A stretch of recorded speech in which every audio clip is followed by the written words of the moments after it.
Well, there's been a lot of talk about reducing spending and the relevance of some federal departments. And I got to tell you, I'm one of the guys that believes that education in the United States of America is best left to the states. That's just my opinion. I think the further up the chain you go, the more bureaucratic it becomes. I mean, we're throwing millions, tens of millions, billions probably, of money at failing schools. And I'm like education, kind of like I am free enterprise in business. If you've got kids, this young man right here has kids, and you're sending your kids to this school right here, and this school is failing because it happens to be your neighborhood school, and because the way boundaries are drawn, you're kind of forced to send your kids to that school. You see, I think that's wrong. We talk ad nauseum about how important education is to our competition in the global community. Well, if it's that important, then I think we need to park for a moment the rejection of longer school days or longer school calendars and that sort of. I mean, if education is that important, and I believe it is, then I think we have to completely go back and retool how we look at education. So I think the federal government is too bureaucratic, terribly inefficient. And I don't mind a federal standard for how we want our kids to perform in the classroom, but it has gotten so bureaucratic that you talk to the common classroom teacher today and they'll tell you all they do is teach the test anymore. That's all we do is test kids anymore. That's what it's all about, is testing our kids. And I think we've gotten away from teaching our kids. So I think that state level supervision is the highest level of supervision it ought to have. And I think that the local school boards are the best measure for how our kids should be performing. But I believe that we shouldn't be forced to send our kids to a failing school, or either that or make the decision to go send them to a very expensive private school.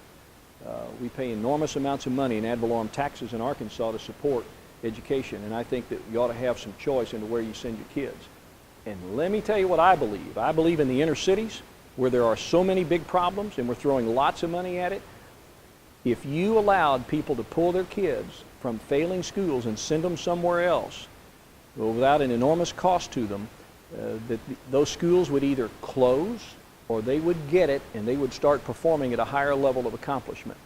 But as long as the federal government is supporting them by infusing more and more money into them, I don't see that we're ever going to fix the real problems associated with education. So I don't think that the federal government belongs in the education business, except maybe from certain standards. But again, there's a lot of opinion about it out there. I'm concerned about the impact of teacher unions.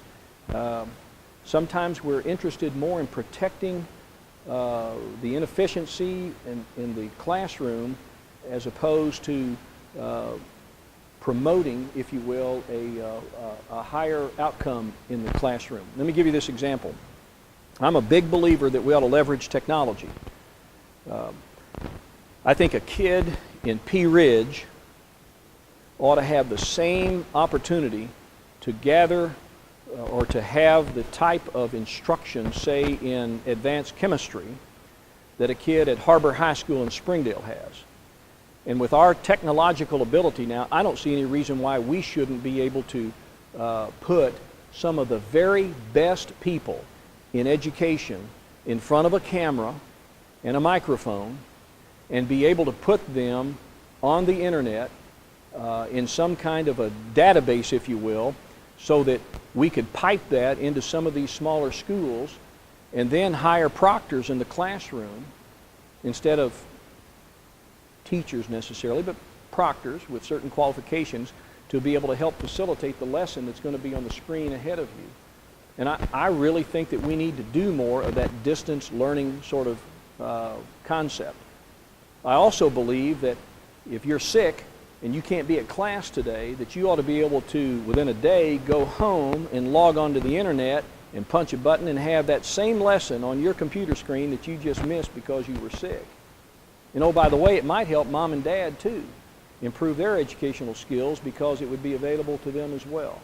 So I just think we got to rethink how we do this education business altogether. And sometimes in the quest of protecting this agenda over here, we fail to seize an opportunity on the other side that would be good for all of us. But we're falling behind in math and science with our global competitors, and I'm worried about losing our standing in that arena around the world. I think we can improve on that with a retooling of our education. Now, I'm not going to tell you that I think we ought to go to all-round school calendars, although I think there's a lot of merit to some different type of calendar that would help us improve our ability to compete in a global environment. Now, one other thing about education I'll say, and this, my sister's an assistant principal at Russellville, so she's the one that told me this, and I assume it's true.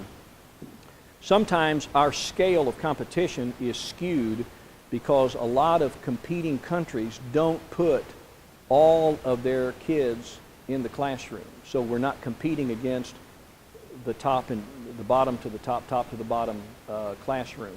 We're competing against their best kids because they program other kids into other vocations. And I don't know how it's done in India and some of those other places, but I'm told that not all kids benefit from the same educational process.